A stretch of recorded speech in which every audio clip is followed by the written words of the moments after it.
Development of the germanium compressor was a long 2 years. For me, it's probably one of the most rewarding and satisfying pieces of equipment that Chandler has made. A lot of heart and soul went into it, and I guess I hope people can kind of get that from it, you know.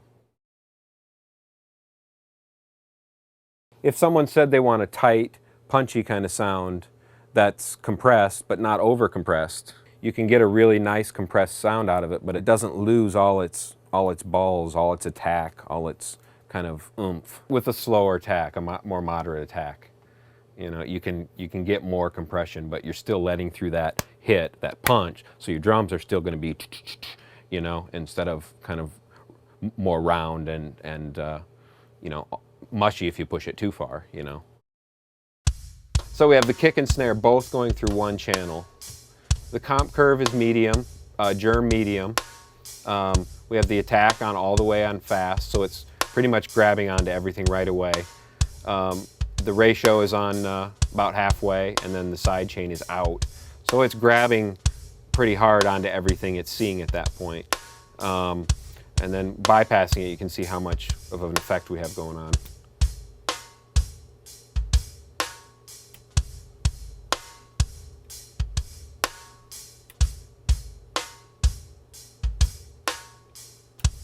You can see they're both being compressed pretty evenly between, you know, maybe 8 to 10 dB roughly. The side chain control is essentially going to tell it to ignore the frequencies that you have selected. So if you go all the way up to 300 Hertz, it's going to ignore pretty much all the information from the kick drum. It's not even going to see it. And when I'll switch it over, you'll hear instantly the kick drum will come up and be uncompressed, and the snare will still have that snappy compressed sound to it.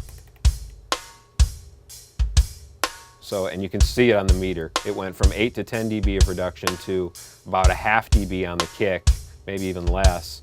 And it did affect the snare some too, but you can definitely hear the difference in the sound. We'll try it again. So, grabbing everything, and now ignoring most of the low frequency. And then you can go in between.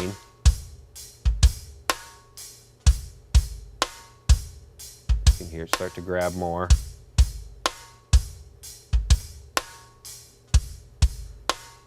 But not until you get to the out does it really grab onto those low frequencies.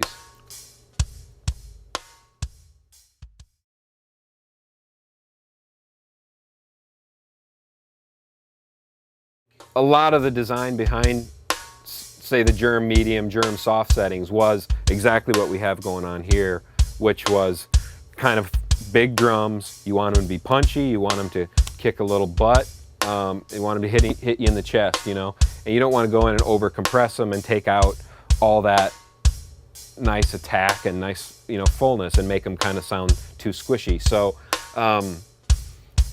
the attack for me was a big part of that, and it's quite obvious how hard it grabs. So that's super fast attack. You can hear it, it's just grabbing everything and not letting it through.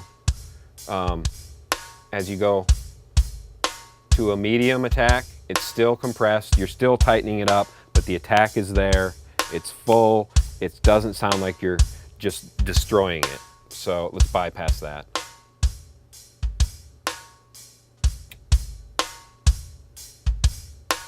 Just tightening it up nicely.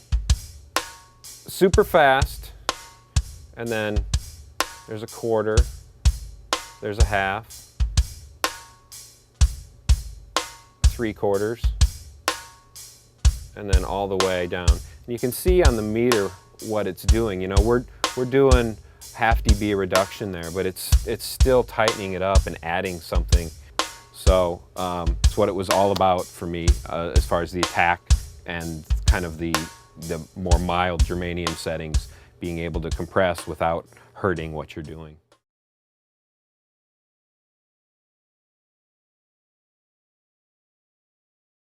For me, the wet-dry came about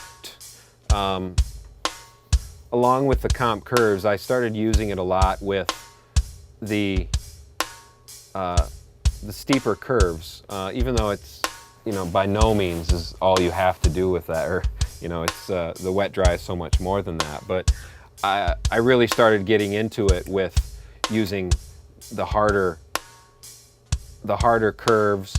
You can hear it, it's really squishing at that point. And then start bringing in the wet and dry. You can still hear it compressed, but you also have that original signal that's unprocessed, that's still tight, that's still vibrant.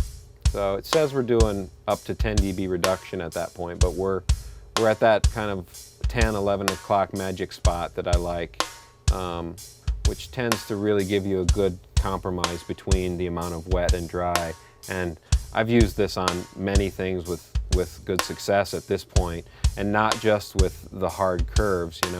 I've come to use it even on acoustic guitar, where a Martin with the KM 53 is my favorite combination. And I'll go maybe probably a Germ medium, 10 or 11 on the wet dry, and probably moderate attack and release. And it just lets it breathe, but you still get that compressed sound. I mean, it's the magic of parallel compression. It's been proven over and over, how cool that can be. So pretty much you can use it in any situation. For me, it grew out of that, oh gosh, when I really squish it and mix this in, you get that just kind of really affected but cool tone. But it works in moderation as well.